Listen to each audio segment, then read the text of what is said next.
ప్రముఖ రాజకీయ నాయకులు టీజేఎస్ అధ్యక్షులు కూడా కోదండరామ్ గారు కూడా మాతో జాయిన్ అవుతున్నారు. కోదండరామ్ గారు కూడా మనకు జాయిన్ అయ్యారు. టీజేఎస్ అధ్యక్షులు కోదండరామ్ గారు మనతో లైవ్లో అందుబాటులో ఉన్నారు. కోదండరామ్ గారు, తెలంగాణ సాధన కోసం జేఏసీ పేరుతో ఉద్యమం నడిపారు.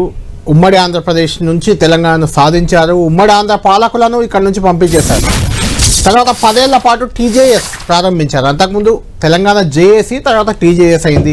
ఆ టీజేఎస్ నడిపారు. కేసీఆర్ని గద్దెదించారు. రేవంత్ రెడ్డిని ముఖ్యమంత్రిని చేశారు మీరు. అందులో మీరు కూడా కీలక పాత్ర.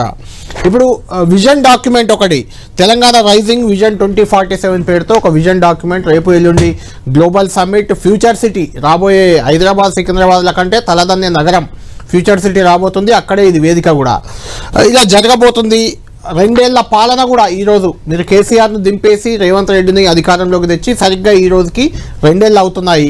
ఈ 2 ఏళ్ల పాలనకు సంబంధించి ఎలా ఉంది, మీరు ఎలా ఫీల్ అవుతున్నారు? రాబోయే 22 ఏళ్ళు, 2 ఏళ్ళు ముగిశాయి, ఇంకా 22 ఏళ్ళకి ఇప్పుడు కార్యాచరణ రేపు రాబోతుంది. 2047 అంటే ఇంకా 22 ఇయర్స్. ఆ కార్యాచరణ ఎలా ఉండాలని మీరు అనుకుంటున్నారు? తెలంగాణ రూపురేఖలు ఎలా మారబోతున్నాయంటే ఏం చెప్తారు? ఎందుకంటే మీరు ప్రభుత్వంలో భాగస్వామి కాబట్టి ఇది మీరే చెప్పాలి. ఇప్పుడు ఈ 2 ఏళ్ల పాలనలో నేను చాలా సార్లు చెప్పిన, మళ్ళీ పునరుద్ఘాటిస్తున్న విషయం ఏంటంటే, కొంత స్వేచ్ఛాయుతంగా బతికే అవకాశం కలిగింది. మితిమీరిన ప్రభుత్వ జోక్యం అనేది లేదు. పౌరుల జీవితాల్లో అనవసరమైనటువంటి ఒక ఒత్తిడి కానీ జోక్యం కానీ మనకు కనబడటం లేదు. ఈ కారణాల చేత కొంత స్వేచ్ఛగా ఉంది. మన అభిప్రాయాలు వ్యక్తం చేసుకోవటానికి వెసులుబాటు ఉంది. అందుకనే ఈ 2 ఏళ్ల పాలన విషయంలో మేము కొంత ఆ విషయం చాలా సంతృప్తికరంగా ఉంది. అదేవిధంగా ఈ 2 ఏళ్ల పాటు కూడా ప్రభుత్వానికి ఏదన్నా మంచి చెడు చెప్పటానికి ఒక వెసులుబాటు కూడా ఉంది, ఒక తోవ ఉంది. ఇవి కూడా కొంత ఇవి తప్పనిసరిగా ఒక భావ వ్యక్తీకరణకు ప్రభుత్వానికి మన ఆకాంక్షలు చేరవేయటానికి ఒక అవకాశం ఉంది.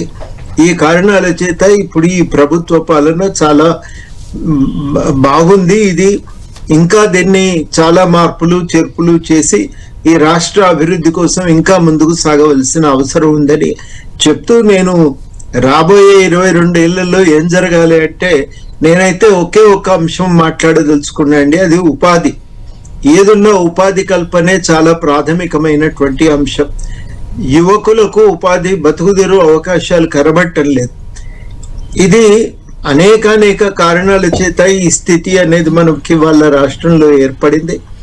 ఆ యువతకు బతుకుదెరు అవకాశాలు కల్పించటం, దాంట్లో భాగంగా చిన్న సూక్ష్మ పరిశ్రమలకు విపరీతంగా ప్రాధాన్యతనిచ్చి ఉపాధి కల్పన అవకాశాలను విస్తృతపరచటం మొదటి అంశం అయితే, వ్యవసాయాన్ని లాభసాటిగా మార్చటం అనేది రెండో అంశం. ఇవి నా దృష్టిలో చాలా కీలకమైన అంశాలు. అందుకని ఇంతకుముందు దయాకర్ చెప్పిన అంశాలు కూడా దాదాపు ఇదే విధంగా ఉన్నాయి కాబట్టి వాటిని ఆమోదిస్తూ, ఇది ఉపాధి కల్పనే కేంద్రంగా ఏ విధానమైనా తయారు చేయగలిగితే అది చాలా ఉపయోగకరంగా ఉంటుంది. దాన్ని ప్రధానాంశంగా పెట్టుకొని, దాన్ని ఇరుసుగా పెట్టుకొని, దాని చుట్టూ అన్ని అల్లుకొని వస్తే ఉపయోగకరంగా ఉంటుందని చెప్పి నేను భావిస్తాను. రైట్. కోదండరామ్ గారు, మీరు గతంలో ఉమ్మడి ఆంధ్రప్రదేశ్ కానీ సమైక్యాంధ్ర పాలకులకు చాలా సూచనలు చేశారు తెలంగాణకు ఏం కావాలని. అప్పుడు విద్యావంతుల వేదిక ద్వారా రకరకాలుగా చేశారు. ఆ తర్వాత కేసీఆర్ పాలనలో టీజేఎస్ అధ్యక్షుడిగా కేసీఆర్ కూడా చాలా సూచనలు చేశారు. మీరు అది విన్నాడా వినలేదా అది పక్కన పెడదాం, సూచనలు అయితే చేశారు. రేవంత్ రెడ్డి 2 ఏళ్ల పాలన చూశారు. ఇప్పుడు విజన్ డాక్యుమెంట్ రెడీ అయింది. కాంగ్రెస్ పార్టీ రేపు పెట్టబోతుంది. అది కూడా మీకు ఆల్రెడీ తెలిసే ఉంటుంది, ఎందుకంటే మీరు కూడా భాగస్వామి కాబట్టి. రేవంత్ రెడ్డికి చేయాల్సిన సూచన మీకు ఏమైనా కనిపించిందా ఈ 2 ఏళ్లలో? లేకుంటే ఫ్యూచర్లో ఇలా చేస్తే బాగుంటుందని ఏమన్నా సూచన చేసే అవకాశం ఉందా? మీకు ఏమైనా అనిపిస్తుందా సూచన చేయాలని?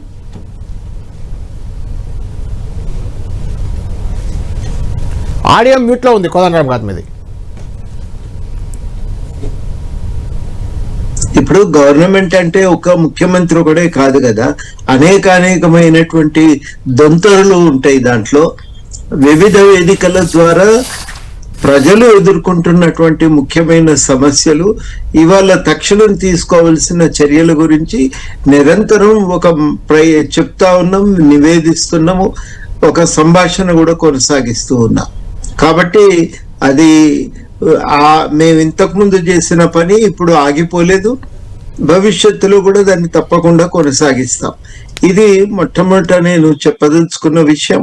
విజన్ డాక్యుమెంట్ అనేది ఇంకా ఒక డ్రాఫ్ట్ ఏది అందలేదు దాని మీద డిస్కషన్ చేయటానికి.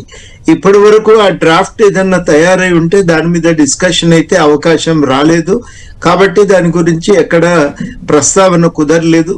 ఇప్పుడు ఏదన్నా డ్రాఫ్ట్ తయారై వస్తే తప్పనిసరిగా ఆ డ్రాఫ్ట్ మీద చర్చ చేసుకుంటాం, వర్క్ షాప్ అంటే పెట్టుకుంటాం. కోదండరామ్ గారు, అది విజన్ డాక్యుమెంట్ రేవంత్ రెడ్డికో లేకుంటే కాంగ్రెస్ ప్రభుత్వానికో కాదు, ఒక వ్యక్తిగా, ఒక జనసమితి అధ్యక్షునిగా మీకు కూడా ఒక విజన్ ఉండొచ్చు. అంటే తెలంగాణకి ఇలా చేయాల్సిన అవసరం ఉంది, ఇలా చేస్తే బాగుండేది, అలాంటి సూచన ఏమైనా ఉందా అని? ఎన్నికలకు ముందే మేము ఒక 6-7 అంశాలు మేము రేవంత్ రెడ్డి గారు అప్పుడు పిసిసి అధ్యక్షుడిగా వారి ముందు పెట్టినాం.